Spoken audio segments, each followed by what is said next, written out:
I'm pretty sure a lot of you know about The Simpsons, and if you don't know much about The Simpsons, then you've been living under a rock for the last few years, because it's probably one of the most recognizable and most famous animated sitcoms of our time. For as long as I and everyone else around the world knows, The Simpsons is an example of a dying breed. First premiering in 1989, it was an animated show that took risks to show the average American family of the time. No longer was there light-hearted, family-friendly humour of the 80s sitcoms, but instead a show that was rebellious and satirical in what it was presenting. However, over the years and the many seasons that have been produced, The Simpsons has seen a massive decline in viewership, which is quite shocking but not surprising. Even with it being broadcasted on Disney+, it's still not holding up in popularity. So it's hard to believe in the modern age that there are good Simpsons episodes, considering many can agree that the classic era had much more iconic episodes than the modern age Simpsons. For this video, I pieced together what I consider the best modern day Simpson episodes. So for this video, I'm only picking 5 episodes because I really can't, not be bothered, but I just can't go through all of them because, again, this is just my opinion, so a lot of these episodes I would imagine some fans could disagree with me on, but I picked them out because a lot of these episodes that I've picked do show some of the original traits of the classic era of Simpsons that show not just satirical and, rebellious humor, but it can show some lighthearted and pretty much really emotional depth episodes. So that's what I'm doing. So it's only just 5 episodes, so don't think that I'm gonna go do 20 or more. It's just only 5, and I'm just gonna give my honest opinion about what I thought about these episodes and why I think they are the best episodes.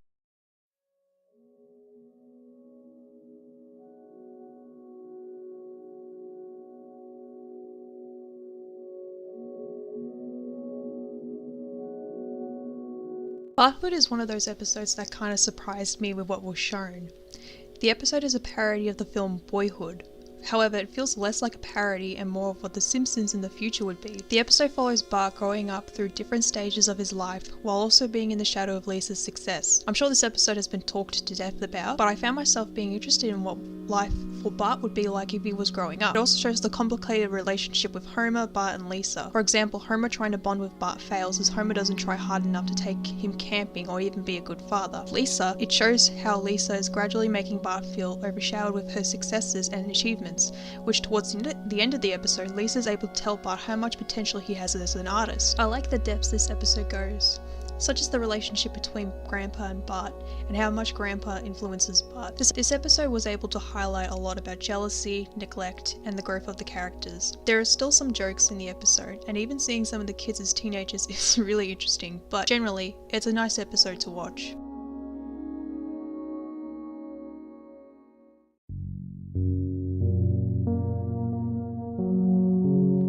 Homer and Grandpa's relationship throughout the years show how rocky their relationship is. Homer being neglected by Grandpa, as well as his mother leaving him, has been pretty traumatic for Homer growing up. This episode is one that I actually like. It follows Homer and Grandpa's relationship going downhill after Grandpa confesses to Homer a regret that he did. Throughout the episode, it shows the family trying to fix the relationship between the father and son, only for Homer to confess what Grandpa told him. This being Grandpa throwing away Mona Simpson's pie recipes, which not only contained the ingredients, but messages left by her for Homer. The family end up getting angry at Grandpa and visiting him to yell at him, only to find a letter which he tells him that he's going to retrieve the recipes. As Homer tries to stop him from doing so, they end up finding that the recipes have actually disappeared. Towards the end of the episode, they end up going to a pie shop down the bottom of the hill bottom of the cliff, and find that the recipes actually have made it to this diner as a miracle. Homer is able to be given the recipes back. In the final scene, he actually tells Grandpa that the last message was showing how much of a good man he was. This episode honestly is pretty wholesome.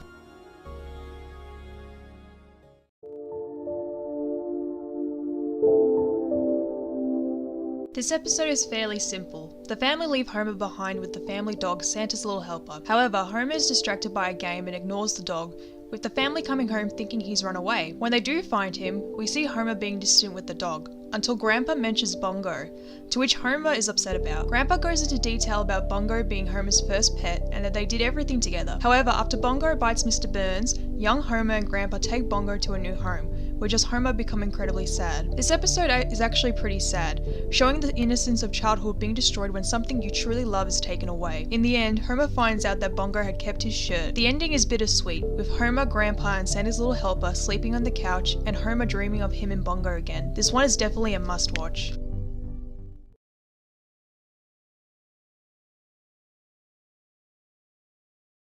Okay, so Halloween of Horror wasn't originally going to be on the list, but after I watched the episode twice, I actually found myself invested in the story. It's not a Treehouse of Horror episode, but it's a nice change from the usual formula. Also, this part actually made me laugh quite a bit. Get there. The episode follows Lisa becoming afraid of Halloween after a bad incident at the Krusty Lane horror-themed night. Early in the episode, Homer accidentally caused 3 pop-up store workers to lose their jobs, with them threatening to harm Homer. Meanwhile, Lisa reverts back to a comfort toy named Taily, which helps to calm down her anxiety and fears. Marge and Bart go out to trick-or-treat, while Homer stays at home with Lisa to comfort her. The episode takes a pretty dark turn when the 3 workers come to the house and begin to make Homer paranoid. Eventually, after they break in, Lisa and Homer hide in the attic, and this moment actually got to me. It's a heartfelt moment and actually feels a little more real than it should be. Homer tells Lisa that fear will mess with the brain, but that shouldn't stop the good side of it. Eventually, the two use the Halloween decorations to get help, with Lisa allowing Taily to be lit to light the fireworks. It's an interesting episode in which there is a real threat to Homer and Lisa, with nice little jokes here and there. Oh, and there's a random Rocky Horror inspired part, which was really random, but overall, it's a good Halloween episode and one that you should definitely check out.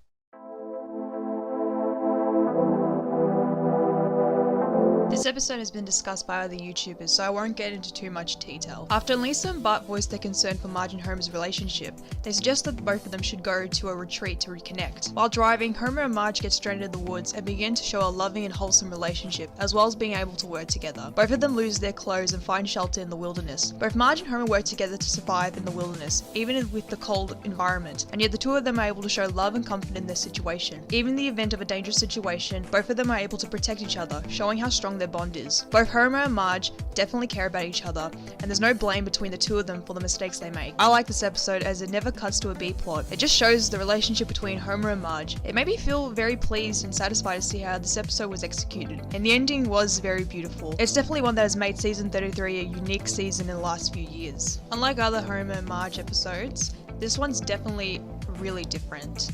Instead of them actually blaming each other like I stated before, they actually really work well together, and they work really well together, and you kind of forget that it's actually Homer and Marge we're talking about. This episode, like I stated before, really made me feel very warm inside, very happy to see this relationship actually grow as it does.